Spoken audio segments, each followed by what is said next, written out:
Bonjour à tous, bienvenue dans SOS Parole. Pour cet épisode numéro 4, j'aimerais vous présenter un argument qui vous permettra de gagner facilement vos débats.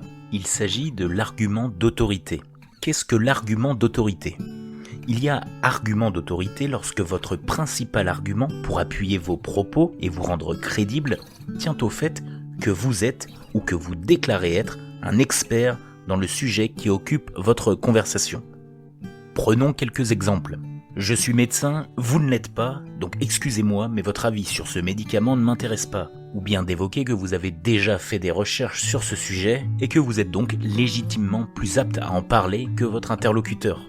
L'argument d'autorité n'est pas forcément faux. Il peut en effet arriver que l'un des interlocuteurs soit expert dans la matière et pas l'autre. Cependant, il reste un argument fallacieux. En effet, un véritable expert devrait être capable d'expliquer à un néophyte pourquoi il se trompe.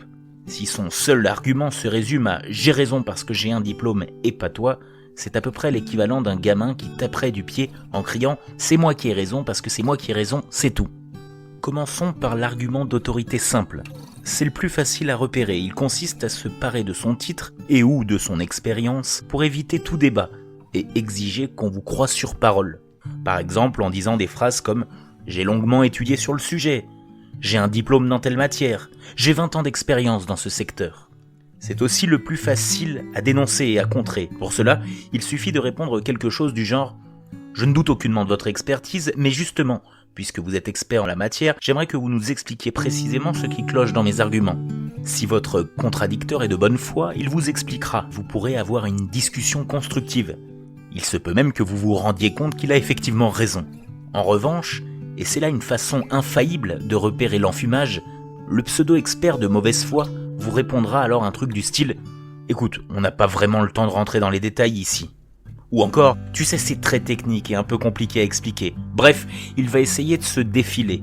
Si c'est compliqué au point qu'il ne soit pas capable de l'expliquer, vous êtes en droit de douter de son expertise. Deuxième exemple, l'argument d'autorité vague. De loin l'argument d'autorité le plus utilisé, il consiste à prétendre qu'il existe des études scientifiques très sérieuses, des penseurs très célèbres ou des sportifs éminents qui soutiennent son point de vue, sans bien entendu citer ses sources en question. Par exemple, toutes les études sont formelles, votre position est intenable. Ou j'ai lu un article dans une revue très sérieuse qui assurait que. Ou bien tous les spécialistes de ce domaine sont d'accord pour dire que. Une fois l'escroquerie intellectuelle repérée, elle est facile à démonter. Il suffit en effet de demander de quels experts on parle, de quelles études, de quel article. Car si la personne n'est pas en mesure de citer précisément ses sources, son argument revient à dire « croyez-moi sur parole, je vous assure que je sais ce que je dis ». Néanmoins, il en faut davantage si on veut être réellement crédible. Enfin, découvrons l'argument d'autorité négatif. Celui-ci est également très courant et consiste non pas à se valoriser soi-même, mais à dévaloriser l'adversaire en prétendant qu'il n'en sait pas assez, ou n'est pas en bonne position pour émettre un avis éclairé. Par exemple, tu n'es pas une femme, tu ne peux pas avoir d'opinion sur la PMA. Ou bien, tu n'es pas noir, tu ne peux pas comprendre ce qu'est le racisme. Ou bien encore, comment peux-tu oser émettre de telles critiques alors que tu n'as pas fait telle école ? Cet argument est une tentative d'intimidation de la cible. En tentant de saper la crédibilité de l'interlocuteur, y compris la crédibilité qu'il a auprès de lui-même, on laisse entendre que ses propres arguments sont valables. Il existe plusieurs manières de contrer ce type d'argument d'autorité. 1. Recadrer le débat. Dans l'exemple « vous n'êtes pas une femme », vous pouvez répondre « mais la PMA n'est pas seulement l'affaire des femmes, c'est une question de famille et donc de société ». Vous pouvez aussi détruire l'argument en montrant qu'il est contradictoire avec lui-même quand c'est le cas. Sur l'exemple « vous n'êtes pas noir, donc vous ne pouvez pas comprendre ce qu'est le racisme », vous pouvez répondre « ah bon, je viens pourtant d'être victime de racisme à l'instant ». En effet, vous avez affirmé que je n'étais pas capable de comprendre quelque chose, en la raison de ma couleur de peau. Dernière manière de le contrer, reprendre une tactique similaire à celle de l'argument d'autorité simple.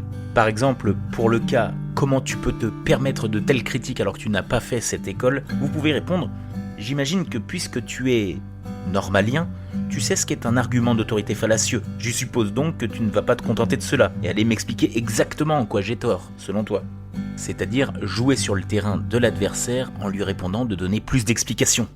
Comme on peut le voir, l'aspect fallacieux de l'argument d'autorité ne réside pas dans l'expertise réelle ou supposée de l'un des interlocuteurs. En effet, il est tout à fait légitime de se prévaloir de son expertise quand celle-ci est réelle. L'aspect fallacieux de l'argument réside dans le fait d'essayer de faire croire que parce qu'il est expert, on devrait le croire sur parole. Or, c'est le contraire. Puisqu'il est expert, il devrait être capable d'articuler des arguments construits, renseignés, intelligents et compréhensibles.